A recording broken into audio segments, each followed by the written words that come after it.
Assalamualaikum warahmatullahi wabarakatuh.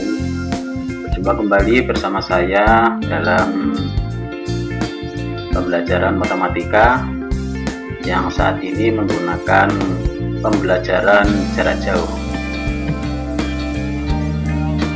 Pada kesempatan kali ini saya akan membahas tentang operasi perkalian dan pembagian pada bilangan bulat. Materi ini disampaikan di kelas 7 semester ganjil. Kompetensi dasar 3.2 menjelaskan dan melakukan operasi hitung bilangan bulat dan pecahan dengan memanfaatkan berbagai sifat operasi, dan juga 4.2 menyelesaikan masalah yang berkaitan dengan operasi hitung bilangan bulat dan pecahan. Pada KD ini, materi yang lalu sudah dibahas tentang operasi penjumlahan dan pengurangan. Kali ini yang kita bahas adalah tentang operasi perkalian dan pembagian. Jadi ini merupakan kelanjutan dari materi yang lalu. Apa saja yang akan kita pelajari? Yang pertama, menentukan hasil operasi perkalian. Yang kedua, menentukan hasil operasi pembagian. Dan yang ketiga, menyelesaikan masalah terkait dengan operasi perkalian dan pembagian. Jadi ada 3 hal yang akan kita pelajari. Yang pertama, kita bahas tentang perkalian bilangan bulat. Secara umum, untuk A elemen bilangan bulat positif dan B elemen bilangan bulat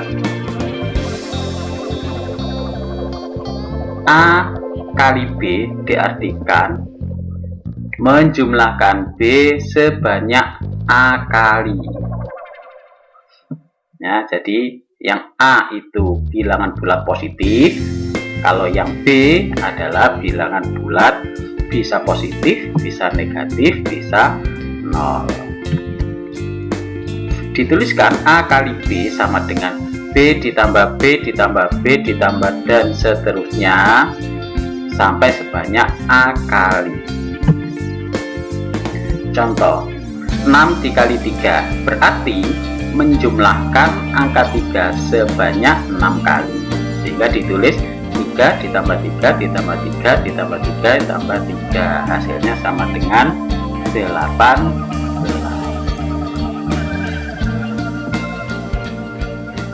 Sekarang perhatikan pola contoh berikut. Yang pertama, 3 dikali negatif 2. Berdasarkan pengertian yang tadi, bahwa 3 dikali negatif 2 berarti menjumlahkan negatif 2 sebanyak 3 kali. Jadi negatif 2 ditambah negatif 2 ditambah negatif 2, hasilnya sama dengan negatif 6. Berikutnya 2 dikali negatif 2, hasilnya sama dengan negatif 4. 1 dikali negatif 2, hasilnya sama dengan negatif 2. 0 dikali negatif 2, hasilnya sama dengan 0. Sekarang perhatikan hasilnya. Hasilnya ini ternyata membentuk pola ya. Jadi dari perkalian di mana yang bilangan bulat depannya ini semakin ke bawah ya, urutannya semakin ke bawah ya, 3, 2, 1. Sementara hasilnya negatif 4, negatif 6, negatif 4, negatif 2, 0, ternyata hasilnya adalah bertambah. Bertambah 2, bertambah 2, bertambah 2. Otomatis jika ini perkaliannya adalah dilanjutkan setelah 0 kan, berarti negatif 1 dikali negatif 2 ya. Kemudian ada lagi perkalian negatif 2 dikali negatif 2. Kira-kira sudah bisa menebak hasilnya? Dilihat polanya yang belakang. Berarti semakin ke bawah ditambah 2, satunya juga ditambah 2. Berarti kira-kira yang pertama hasilnya berapa nih? Hasilnya 2. Berarti ke bawah lagi, karena ditambah 2 lagi, berarti hasilnya 4. Oke. Sekarang kita lihat, kalau yang nomor 1 ini, yang pertama, bilangan positif dikali bilangan negatif, ternyata hasilnya negatif. Ini juga sama, positif dikali bilangan negatif, hasilnya negatif. Kalau 0 dikalikan suatu bilangan, hasilnya tetap 0. 0 itu netral, tidak positif, tidak negatif. Sekarang perhatikan yang bawahnya. Jika negatif dikalikan dengan negatif, ternyata hasilnya positif. Demikian juga yang bawahnya, bilangan negatif kalau dikalikan bilangan negatif, ternyata hasilnya positif. Dengan demikian bisa kita simpulkan bahwa perkalian dua bilangan bulat yang bertanda sama itu bisa sama-sama positif atau sama-sama negatif, maka hasilnya adalah bilangan positif ya. Jadi kalau mengalihkan dua bilangan bulat yang tandanya sama, maka hasilnya positif. Sedangkan sebaliknya, jika perkalian dua bilangan bulat yang bertanda beda, berarti bisa positif dikali negatif, bisa negatif dikali positif, maka hasilnya adalah bilangan negatif. Itu adalah kesimpulan dari perkalian dua bilangan dari contoh berikut.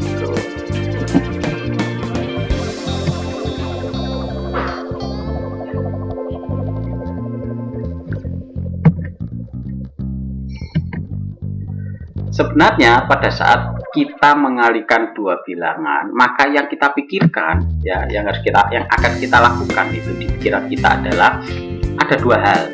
Yang pertama, tanda dikali tanda. Yang kedua, angka dikali angka. Dua hal itulah yang selalu kita pikirkan jika kita mengalihkan dua bilangan bulat ya. Jadi tanda kali tanda, angka kali angka. Kalau tanda kali tanda bagaimana? Dilihat di bawah ini. Kalau positif dikali positif, maka hasilnya positif. Negatif dikali negatif, hasilnya positif. Positif dikali negatif, hasilnya negatif.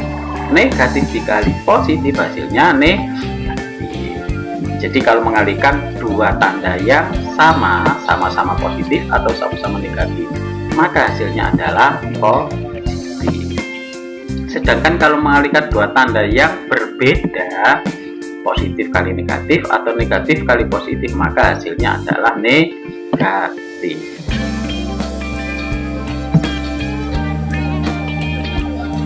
Sekarang contoh soal. Selesaikan A, B, C, D, E. Yang pertama, 16 dikali 24. Positif dikali positif, berarti tandanya pasti positif. Angka kali angka hasilnya 380. Sekarang yang B.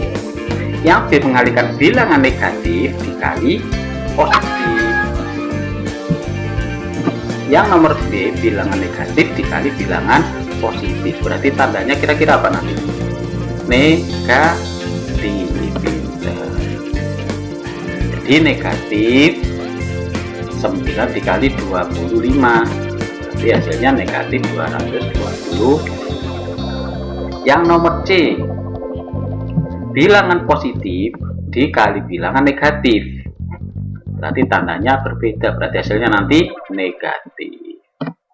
Hasilnya adalah negatif 360. Yang nomor D, negatif dikalikan 0. Nah, kalau dikalikan 0 berarti hasilnya sudah pasti 0.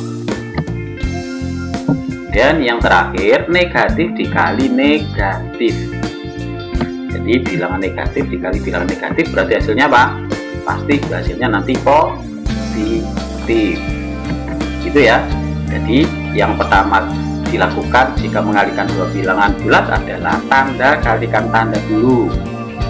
Setelah itu baru angka dikalikan angka, itu untuk supaya teliti hasilnya nanti. Sekarang jika bilangannya itu besar, jika dikalikan, maka gunakan cara bersusun. Contohnya, bagaimana caranya? Mengingat saja ya, 2895 dikali 67, jadi menggunakan cara bersusun ke bawah.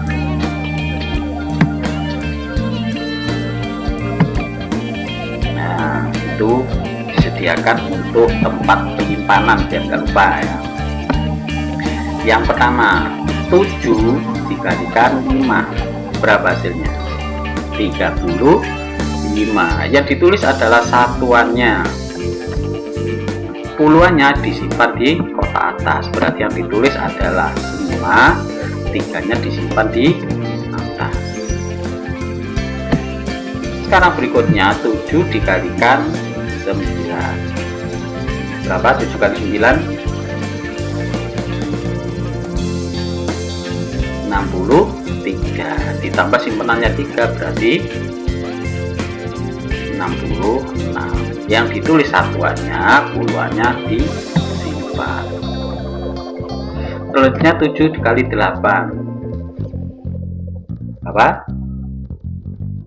56. 56 ditambah 6, berarti 62. Berarti yang ditulis adalah, sekarang 7 kali 8 56 ditambah 6 berarti 62. Satuannya ditulis, puluhannya simpan. Sekarang 7 kali 2 14, 14 ditambah 6 20. Kalau sudah di ujung paling kiri maka tidak perlu disimpan, ditulis semuanya. Dilanjutkan, di bawahnya 5 dikasih titik, 6 kali 5 30, satuannya ditulis yaitu 0, puluhannya disimpan. 6 kali 8 6 kali 9 54 ditambah 3 berarti 57. Sekarang 6 kali 8 48 ditambah 5 50. Ya, 3-nya tulis, 5-nya disimpan. Terakhir 6 kali 2 12 ditambah 5 17. Lalu dijumlahkan ke bawah berdasarkan urutan dari atas ke bawah ya, sehingga didapatkan hasil akhirnya 193.960. Itu cara mengalihkan dengan cara bersusun.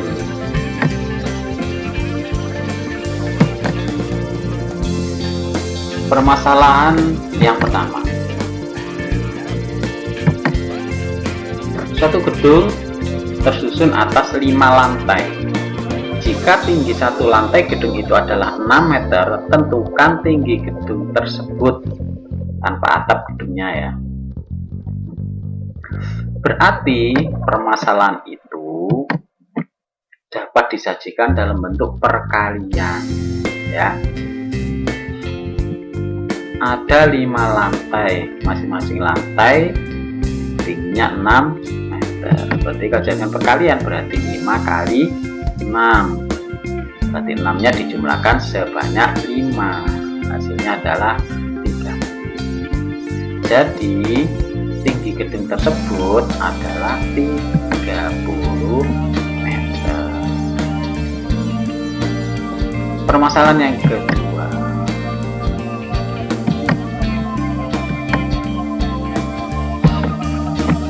Siti adalah anak yang rajin menabung. Tiap akhir bulan dia selalu menabung 500.000. Jika Siti menabung selama 7 bulan secara berturut-turut, tentukan banyak tabungan JT dalam 7 bulan tersebut. Potongan dan bunga diabaikan. Permasalahan tersebut dapat disajikan dalam bentuk perkalian. Gimana? 7 dikali 500.000, berarti 500.000 nya dijumlahkan sebanyak 7 kali. Jadi hasilnya sama dengan 3.500.000. Jadi banyak tabungan dalam 7 bulan adalah 3.500.000. Itu pembahasan tentang perkalian. Sekarang dilanjutkan dengan pembagian bilangan bulat. Pembagian bilangan A oleh bilangan B ditulis A.2B. Cara membacanya A dibagi B. Diartikan sebagai proses pengurangan secara berulang sampai tidak bersisa. Nah, jadi jika ada A dibagi B, berarti A itu dikurangi oleh B sampai habis atau tidak bersisa. Sehingga dituliskan, jika A dibagi B sama dengan C, ya, maka A dikurangi B terus sebanyak C itu akan menghasilkan bilangan 0. Jadi hasil baginya adalah C. Contohnya 12 dibagi 3, berarti 12 dikurangi 3 terus sampai hasilnya 0. Lah, banyaknya angka 3 itulah sebagai hasil baginya. Di situ banyaknya angka 3 sebanyak berapa? Sebanyak 4. Maka hasil dari 12 bagi 3 sama dengan 4. Yang nomor 2, 18 dibagi 6, berarti 18 dikurangi 6 sampai menghasilkan bilangan 0. Ternyata 6-nya ada 3 kali, berarti hasil baginya adalah 3. Demikian ya, itu adalah konsep tentang pembagian bilangan. Pembagian juga dapat diartikan sebagai berikut. Yang pertama, 4 kali 5 sama dengan 20. Berarti 20 dibagi 5 sama dengan 4. Berikutnya, 4 dikali negatif 5 sama dengan negatif 20. Berarti negatif 20 dibagi negatif 5 sama dengan 4. Selanjutnya negatif 4 dikali 5 sama dengan negatif 20. Berarti negatif 20 dibagi 5 sama dengan negatif 4. Yang terakhir negatif 4 kali negatif 5 sama dengan 20. Berarti 20 dibagi negatif 5 sama dengan negatif 4. Dari paparan di atas dapat kita tulis aturan pembagian bilangan sebagai berikut. Pembagian dua bilangan bulat yang bertanda sama, contoh yang pertama ini ya, 20 dibagi 5, sama-sama positif bilangannya. Kemudian yang kedua, 20 dibagi negatif 5, karena sama-sama tandanya sama-sama positif atau sama negatif, maka hasilnya adalah bilangan positif. Pada contoh nomor 3 dan nomor 4, ini adalah bilangan negatif dibagi positif, satunya positif dibagi negatif, ternyata menghasilkan bilangan yang negatif. Jadi kalau pembagian dua bilangan bulat itu tandanya berbeda, maka hasilnya negatif. Jika dua bilangan bulat yang dibagi itu tandanya sama, maka hasilnya positif. Contohnya, nah, selesaikan. Yang pertama, negatif dibagi negatif, berarti berarti hasilnya positif. Yang B, negatif dibagi positif, berarti hasilnya negatif. Yang C, 0 jika dibagi dengan suatu bilangan, hasilnya sama dengan 0. Berikutnya, suatu bilangan jika dibagi dengan 0 maka hasilnya tidak terdefinisi. Jangan terbalik ya. Kalau 0 dibagi suatu bilangan hasilnya 0, tetapi kalau bilangan dibagi 0 hasilnya tidak terdefinisi.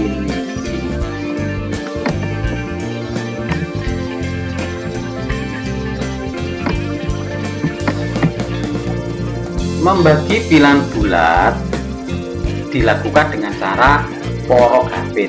Nah, ini biasanya anak-anak banyak yang mengalami kesulitan dengan proses menghitung dengan cara porogapit. Perhatikan contohnya ya. 22.952 dibagi 8. Perhatikan cara penulisannya, jangan sampai terbalik.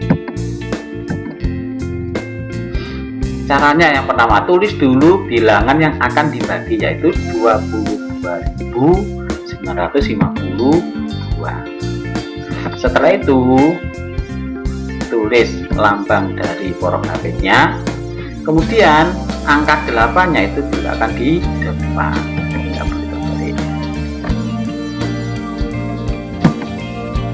Sekarang karena akan membagi dengan bilangan 8, maka kamu siapkan oret-oretan atau hitungan tentang bilangan 8. Sekarang sesuai kebutuhan ya. Sekarang caranya, ambil angka yang paling depan atau yang paling kiri, yaitu angka 2. Angka 2 ini ya. Angka 2 dibagi 8 nggak bisa karena angka 2 kurang dari 8. Harus minjam atau mengambil angka di belakangnya, jadi 22. Kalau 22 dibagi 8 maka bisa, karena 22 lebih dari 8. Berarti sekarang kamu buat perhitungan 8 kali berapa yang hasilnya itu lebih mendekati 22, tidak boleh melebihi. Nah, jadi yang paling dekat dengan 22 tetapi tidak boleh melebihi angka 22. 8 kali 1 masih 8, belum sampai. 8 kali 2 16, belum sampai 22. 8 kali 3 24. Nah, ini karena sudah lebih ya, maka karena sudah lebih maka yang digunakan sebagai hasil dari perhitungan 8 kali suatu bilangan adalah yang 16 ya.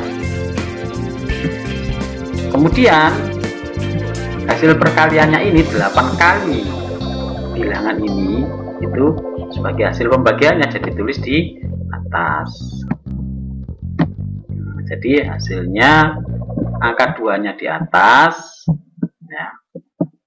Ini adalah artinya sekarang kamu hitung 2 dikalikan 8, hasilnya ditulis di bawahnya 22.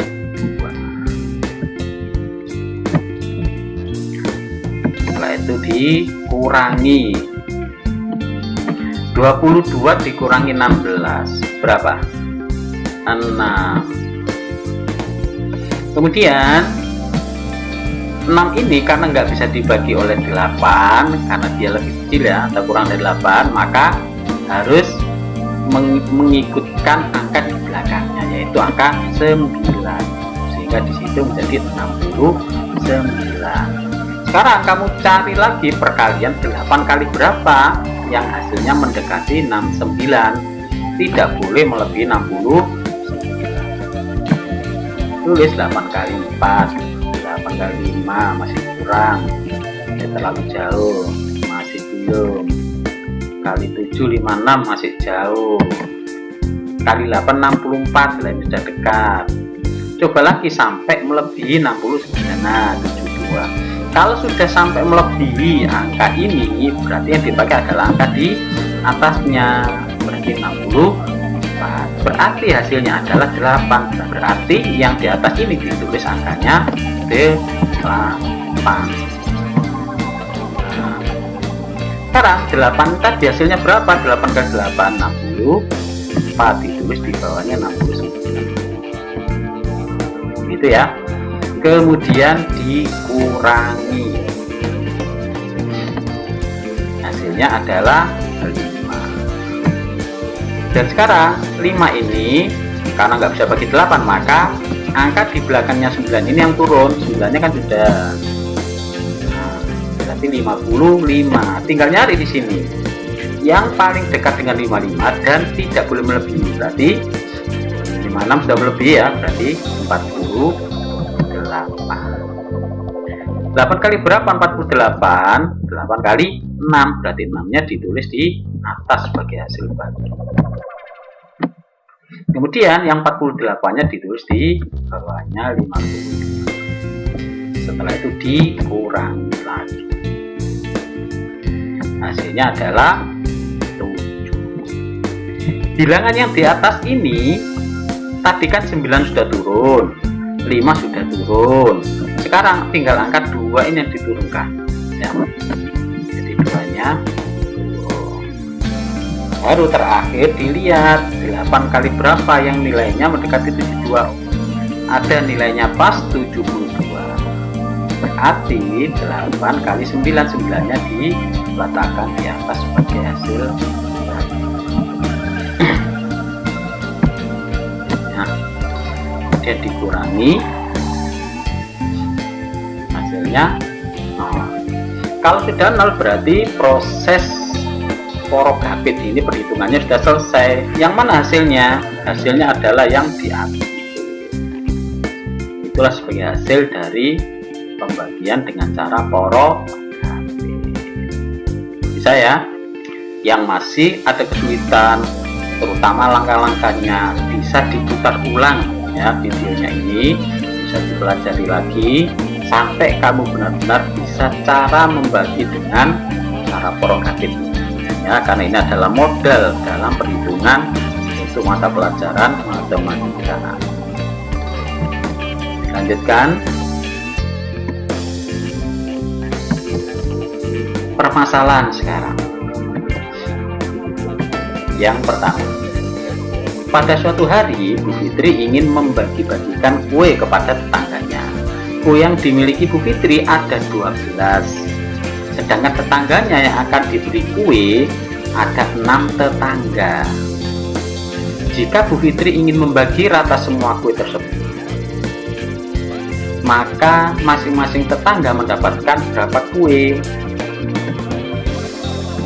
Nah, penyelesaiannya, permasalahan di atas dapat diartikan 12 dibagi 6, jadi dari 12 kue dibagi kepada 6 tetangga. Menghitungnya adalah 12 kurangi 6 sampai habis. 6-nya ada berapa? Ternyata 6-nya ada 2. Berarti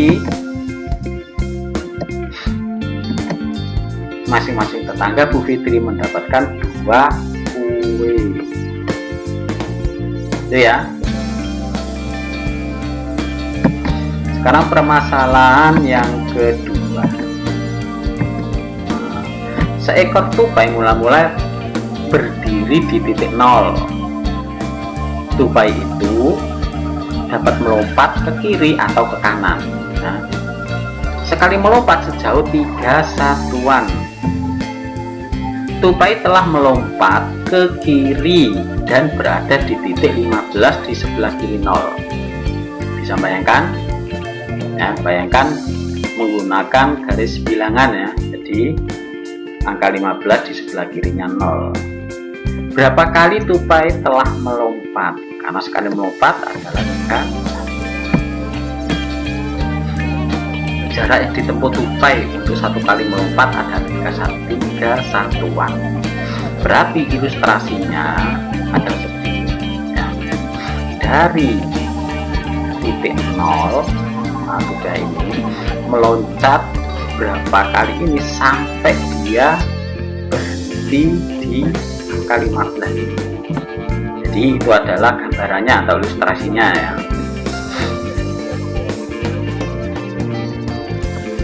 Ternyata untuk sampai ke titik 15 tupai itu harus melompat sebanyak 5 kali.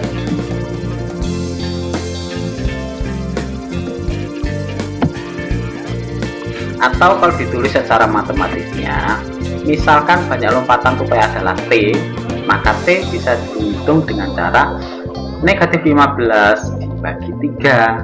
Nah, 15 adalah posisi terakhir, kemudian 3 adalah sekali melompat. Jadi 15 dibagi 3 hasilnya adalah negatif 5.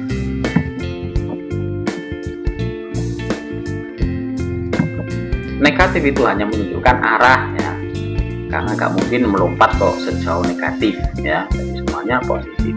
Tupai ternyata telah melompat sebanyak 5 kali.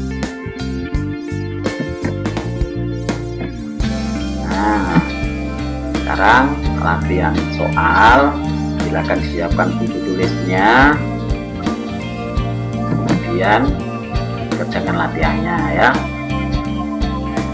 Hasilnya nanti silakan ditanyakan, kalau ada kesulitan tanyakan ke kakaknya, bapaknya, ibunya, atau gurunya ya, kalau ada kesulitan. Itu yang nomor 1 ya. Kemudian yang nomor 2 ada soal cerita ya, jadi menyelesaikan masalah, dan juga soal nomor 3. Nah, siap-siap di screenshot ya atau di foto soalnya agar nanti tidak ketinggalan. Dan mungkin itu saja materi yang bisa saya bagikan pada kesempatan ini. Selamat belajar, tetap semangat ya meskipun belajar dari rumah. Jangan lupa kalau ada permasalahan ditanyakan, didiskusikan dengan orang tuanya atau ke bapak ibu gurunya. Semoga dengan belajar ini kalian bisa lebih paham lagi.